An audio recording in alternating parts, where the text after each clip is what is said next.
उन किसानों के मुद्दे पर बात करना चाहता हूं जो किसान आज से नहीं सदियों से ठगे आ रहे हैं, लेकिन इनके लिए इनका हमदर्द, इनका आवाज, इनकी ताकत बनकर कोई नहीं निकलता।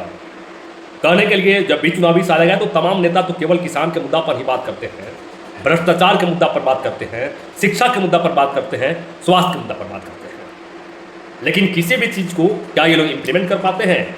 आपका निश्चित तौर पर रिप्लाई होगा कि ना हुआ है ना करेंगे। तो फिर इनके पीड़ा को, इनके दर्द को कौन समझेगा? हमें समझना होगा। इसके लिए जिम्मेवार कौन है? आप निश्चित तौर पर कमेंट बॉक्स में लिखकर बताइए, इसके पीछे जिम्मेवार कौन है? आज आपके ये जो खातेदारी नेताजी लोग हैं, जिनके पास सत्ता है, पद है, जिम्मेवार मैं इनको पूरी मजबूती के साथ माना चाहता हूँ। विकास की बातें करते हैं, विकास की दरिया बह चुका है। मैं सवाल आज ऐसे नेताओं से करना चाहता हूँ, कौन से विकास का दरिया बहा है? जरा आप कमेंट करके आप ही बता दीजिए हमको। किसानों में त्राहिमाम है, किसान पूरी तरह बेचैन है, परेशान है। जितने भी खाद दुकानदार हैं, आप अभी किसी दुकान पे आप लोग गए हैं? आप लोग में हिम्मत है? इसलिए हिम्मत नहीं है कि जितना प्रखंड का बीओ है सब ना, ये टोटल बीओ आप लोग के पास कमीशन पहुंचाता है। जब आपको कमीशन देगा तो आप उसके खिलाफ क्या एक्शन लीजिएगा ना? सवाल पैदा नहीं है। ये टोटल खाद दुकानदार जितना है सब, ये सब जिसको आप लोग लाइसेंस दिए हुए हैं विभिन्न क्षेत्रों में, ये सभी भ्रष्टाचार में संलिप्त है और ये सभी लोग भ्रष्टाचार सातवें आसमान पर पहुंचा रहे हैं और किसानों के साथ अन्याय कर रहे हैं। मैंने उस दिन यूरिया के बारे में वीडियो बनाया था, अपलोड किया था। यूरिया का 266 रुपये प्रति बोरा रेट है, लेकिन इनके द्वारा 400 से लेकर 800 रुपये तक की राशि अवैध रूप से वसूली जा रही थी। आप सत्ता में हैं, आपके पास ताकत है, क्या किसानों का दर्द और समस्या आपके पास नहीं पहुंचता होगा क्या? लेकिन सवाल ये नहीं है, सवाल यह है कि आप लोग केवल वोट से मतलब है।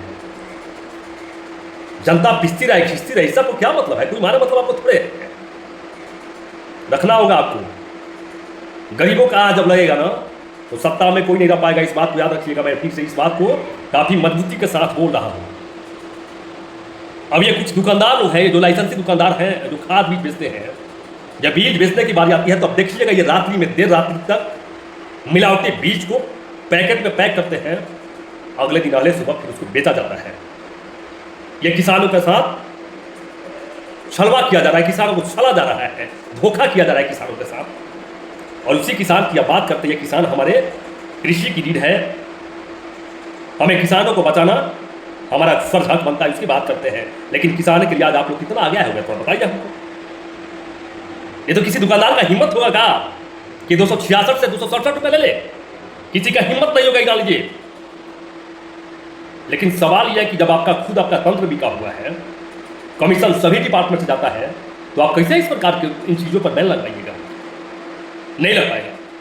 लेकिन मैंने अतीत में भी वीडियो में बोला था और आज भी मैं पुनः आपसे अपील करना चाहता हूँ, जिन भाइयों को मेरे कष्ट हो, कोई दिक्कत हो और आपसे अवैध रुपये की उगाही की जा रही है, तो आप या आपसे दुकानदार धांधली कर रहा है, ये खाद के साथ ये सामान ले लीजिए, ये लीजिएगा तो जैविक तो क्या क्या बोलता है, तो नहीं लेना है आपको, जबरन मत कीजिए आप। और जितना शुल्क सरकार के द्वारा जारी किया गया आप वही पैसा दीजिए। आपसे ताकतवर को है थोड़े भाई, आपसे ताकतवर कोई नहीं है, लेकिन आपको इसका ज्ञान होना चाहिए।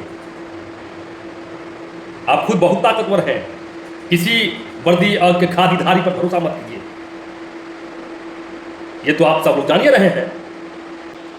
इस समय किसानी का समय चल रहा है, खादों का किल्लत है, यूरिया का किल्लत है, और इस मुद्दे पर मैं स्टैंड लगातार अपना क्लियर कर चुका हूं कि मैं आपके साथ हूं और अंतिम सांस तक मैं रहने का प्रयत्न करूंगा।